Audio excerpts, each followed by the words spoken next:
Oke, jadi kita mulai dengan bilangan yang sering kita gunakan untuk menghitung, seperti 1, 2, 3, 4, 5, dan seterusnya. Ini disebut dengan bilangan asli, yaitu bilangan yang ada dan bisa kita gunakan untuk menghitung pakai jari gitu. Kemudian setelah bilangan asli itu ada yang namanya bilangan cacah. Apa itu bilangan cacah? Bilangan cacah itu sebenarnya adalah bilangan asli, cuma bedanya hanya ditambahi dengan 0. Jadi kalau bilangan asli itu mulainya dari 1, maka bilangan cacah mulainya dari 0.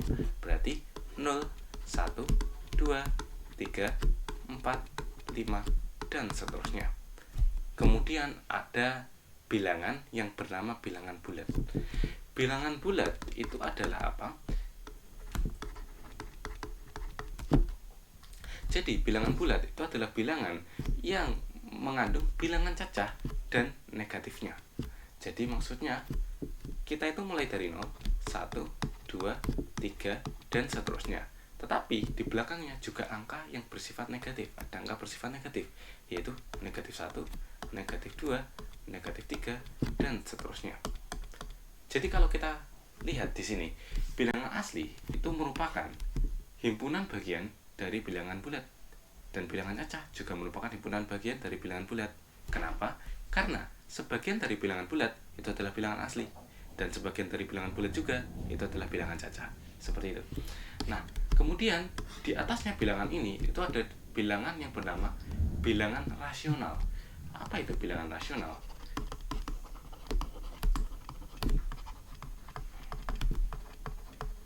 Nah, coba kita ingat tentang bilangan desimal. Misal kita ingin menghitung bilangan sepertiga. Ini hasilnya berapa? 0,333 dan seterusnya. Betul kan? Kemudian ada bilangan seperempat juga. Ini hasilnya apa? 0,25, ya kan? Dan bebas sih, nggak harus ini. Misal 7/14 itu sama dengan 0,5. Nah, bilangan rasional itu adalah bilangan yang mempunyai angka desimal antara kedua syarat ini. Pertama, berhenti di suatu titik.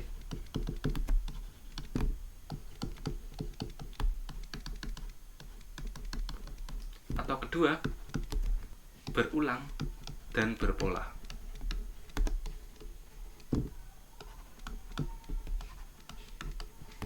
Coba kita lihat dengan bilangan sepertiga ini. Sepertiga ini memenuhi syarat kedua, yaitu kenapa? Berulang dan berpola. Di sini angka 3 yang ada di belakang itu selalu berulang membentuk pola 3, 3, 3, dan seterusnya. Terus untuk yang seperempat 0,25 ini tidak berpola, tidak berulang, tapi ini itu berhenti di suatu titik, yaitu 0,25 terus berhenti dan tidak ada angka lagi di belakangnya. Kemudian juga sama 0,5 itu juga berhenti di suatu titik. Nah, mungkin kita bertanya, apakah bilangan bulat itu juga termasuk bilangan rasional? Jawabannya iya. Bilangan bulat termasuk bilangan rasional dikarenakan, coba kita lihat di sini. 1 itu kan 1,0, atau kalau diteruskan lagi kan 0, 0, 0, 0. Nah, ini sebenarnya nggak perlu diteruskan. Dari 1 aja, ini komanya itu sudah berhenti, yaitu memenuhi syarat ke 1. Bilangan contoh lain, bilangan 3 itu juga berhenti di satu titik, yaitu 3. Kemudian bilangan negatif 2 itu juga berhenti di satu titik, yaitu nggak ada koma di belakangnya lagi, semuanya sudah 0, berarti sudah berhenti. Berarti dapat kita simpulkan bahwa bilangan rasional itu termasuk bilangan bulat dan bilangan di bawahnya. Kemudian juga ada bilangan desimal yang memiliki koma-koma juga. Oke, kita lanjut ke bilangan irasional. Jadi apa itu bilangan irasional? Bilangan irasional adalah bilangan yang tidak memenuhi kedua syarat tadi, tapi termasuk bilangan real. Yang aku maksud apa? Contoh, kita mempunyai angka yaitu akar 2. Akar 2 itu sama dengan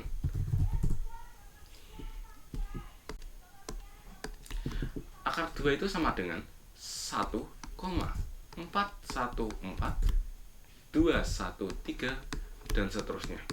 Di sini, koma pada bilangan akar 2 itu tidak terbatas dan tidak memiliki pola, yang berarti juga tidak masuk di syarat 1 karena berhenti itu berarti terbatas, dan tidak masuk ke syarat 2 berulang atau dan berpola.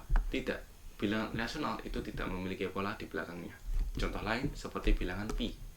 Apakah pi memiliki pola? Tidak. Pi itu 3,14, 159 dan seterusnya. Ini tidak ada polanya. Mungkin kalian pernah mendengar bahwa pi itu sama dengan 22/7 atau 3,14. Nah, sebenarnya di sini itu ada miskonsepsi. Yang sebenar itu bukan sama dengan ya, tetapi kira-kira. Jadi ini hanya aproksimasi dari nilai pi yang mudah dibaca dan mudah dimengerti saja. Tapi nilai pi sebenarnya itu adalah 3,14, 159 dan seterusnya titik-titik di belakangnya. Seperti itu. Nah, ini dinamakan bilangan irasional. Terus kalau kalian lihat, apakah bilangan rasional itu rasional? Tidak.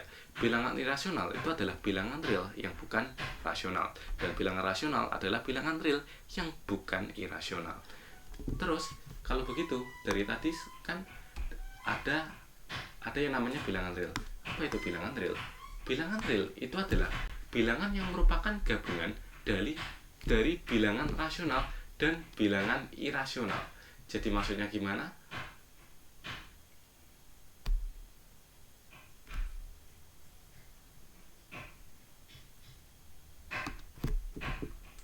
Oke, bilangan real itu adalah campuran dari bilangan rasional dan bilangan irasional.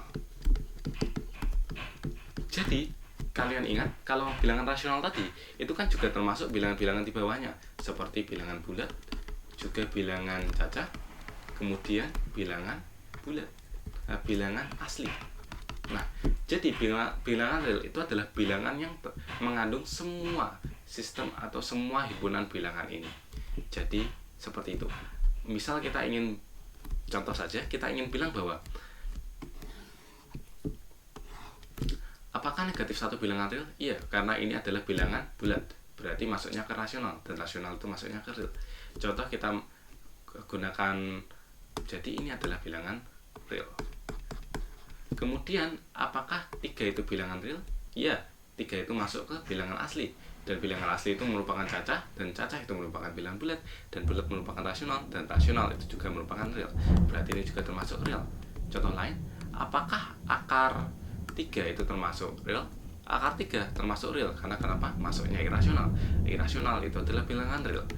Contoh lain, seperti 0,25 masuk real? Iya, karena itu masuk bilangan rasional, dan rasional itu adalah termasuk real. Terus contoh yang bukan real kayak gimana? Contoh, akar dari negatif 1. Apakah ini bilangan real? Bukan, karena ini itu tidak hasilnya. Jika kita lihat, itu bukan bilangan rasional maupun irasional. Ini adalah bilangan suatu sistem bilangan lain, yaitu bilangan imajiner. Itu akan kita bahas di lain video, tidak di video ini. Pokoknya ini bukan bilangan real. Nah, dari tadi ya, saya menggunakan notasi bahwa seperti R ini apa maksudnya? R itu adalah himpunan bilangan real. Jadi himpunan bilangan real itu dapat juga dinotasikan sebagai R seperti ini. Jadi simbol seperti E ini apa? E ini adalah anggota dari. Jadi negatif 1 adalah anggota dari real, 3 anggota dari real, akar 3 anggota dari real, 0,25 anggota dari real, dan akar negatif 1 bukan anggota dari real. Sekian, terima kasih.